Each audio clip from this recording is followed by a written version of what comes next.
শিলিগুড়ি কলেজে সোশ্যাল চলাকালীন তৃণমূল ছাত্র পরিষদের দুই গোষ্ঠীর মধ্যে প্রবল হাতাহাতির ঘটনা ঘটে। গোষ্ঠীদ্বন্দ্বের জেরে কলেজ চত্বরে ছড়িয়ে পড়ে উত্তেজনা। পরে দুই পক্ষই একে অপরের বিরুদ্ধে অভিযোগ তুলে পৌঁছে যায় শিলিগুড়ি মেয়র গৌতম দেবের বাড়ির সামনে। রাতে মেয়রের বাড়ির সামনে টিএমসিপি এর একাধিক নেতা ও সদস্য জমায়েত হন, এমনকি শুরু হয় বিক্ষোভও। আচমকা বাড়ির সামনে এত ভিড় দেখে ক্ষুব্ধ হন মেয়র গৌতম দেব। ঘটনায় শাসক দলের অন্দরের অশান্তি আরও একবার প্রকাশ্যে আসে। বর্তমানে পরিস্থিতি নিয়ন্ত্রণে আনতে স্থানীয় প্রশাসন সতর্ক রয়েছে।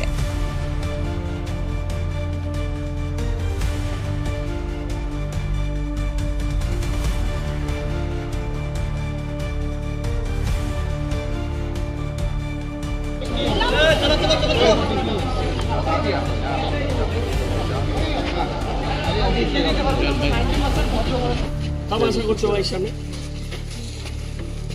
তাদেরকে অ্যারেস্ট করুন। আমার বাড়ির সামনে কোনো পুলিশ লাগে না। আমি সিপিকে বলেছি এই গণ্ডগোল কালকে সংসার সেখানটায় তো এরকম করাটা ঠিক। শক্তিটাকে সঞ্চয় করতে হবে, অশুভ শক্তি গ্রেপ্তার হবে অভিযুক্তরা, সেটা পুলিশ। আপনি তো বললেন বোধহয় গ্রেপ্তার। আমি যা বলার বলেছি যে অন্যায় হয়ে থাকলে তো সেটা পুলিশ দেখুন।